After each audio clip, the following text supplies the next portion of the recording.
ये जो बल है ये आया कैसे? हनुमान जी ने कहा कि जामवंत जी, आप जानना चाहते हैं ये बल कहां से आया? एक बार जब हमारे प्रभु अरण्य कांड में वर्णन है, सीता चरण चोच हति भागा, मूड मंद मति कारण कागा।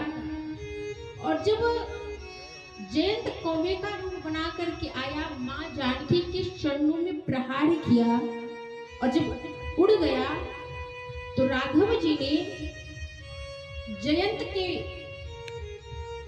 ऊपर ब्रह्मास्त्र से अभिमंत्रित करके एक शीका दो शीका निकाला अपने आसन से, और आसन के उस सीके से एक को धनुष का आकार दिया, दूसरे को बाण, और जयंत के पीछे छोड़ दिया। और जब वो अनेक लोकों में भ्रमण करता हुआ बिल्कुल श्रमित हो गया, तो अंततः गत्वा उसे प्रभु की शरण में आना पड़ा।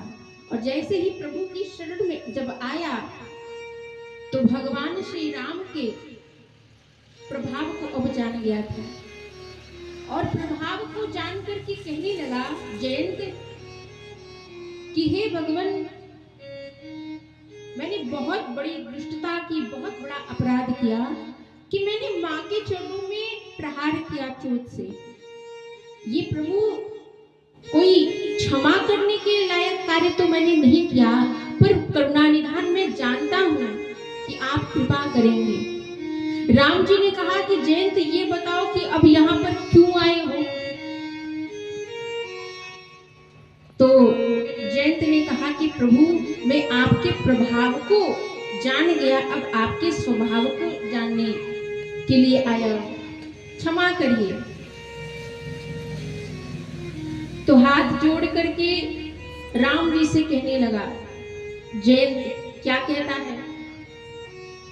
अतुलित बल अतुलित प्रभुताई, बल अतुलित प्रभुताई, अतुलित बल अतुलित प्रभुताई, अतुलित बल अतुलित प्रभुताई।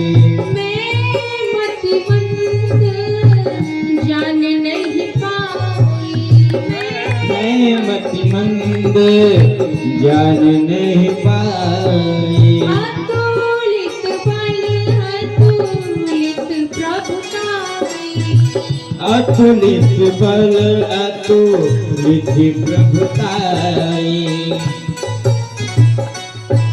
अतुलित बल अतुलित प्रभुताई। जयंत ने कहा है जामवंत जी ये बात, तो वही हमारे प्रभु प्रवनो पवन कुमार, खलबन पावक ज्ञान घन, जासु हृदय आगार, बस ही राम सर चाप धर। वही राघव सरकार मुझ में मैया जानकी और अपने अनुज भैया लक्ष्मण जी के साथ में विराजमान है। तो बताइए जामवंत जी, आपने कहा ना कि आप अतुल बल के धाम क्यों कहे जाते हैं, तो वही प्रभु जब मेरे हृदय में विराजमान हो गए तो भला मैं अतुल बल का धाम क्यों नहीं कहा जाऊंगा? बस ही राम सर चाप धर, धनुष बाण हाथ में लेकर के प्रभु विराजमान है मेरे हृदय में। इसलिए मैं कहा जाता हूं मेरा कोई कुछ नहीं है। और जामवंत जी ने उन्हें जब राम जी के कार्य के लिए अवतार आपका क्यों हुआ इसके बारे में जब ज्ञान दिया, तो सुनत ही भयो पर्वताकारा, यहां से सुंदरकांड की कथा प्रारंभ होती है। क्योंकि ये जो सुंदरकांड की जो कथा है ना, ये अपने आप में अद्भुत है।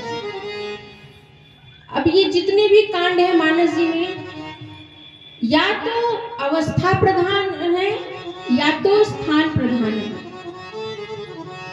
हमारा ये जो शिव प्रधान श्री अरण्यकांड स्थान प्रधान, श्री किष्किंधा कांड स्थान प्रधान और श्री सुंदर कांड ये भी स्थान प्रधान ही है। एक भूधर सुंदर, सुंदर नामक ये जो पर्वत है ना, यहीं से कथा प्रारंभ होती है और यहीं पर जब हमारे हनुमान जी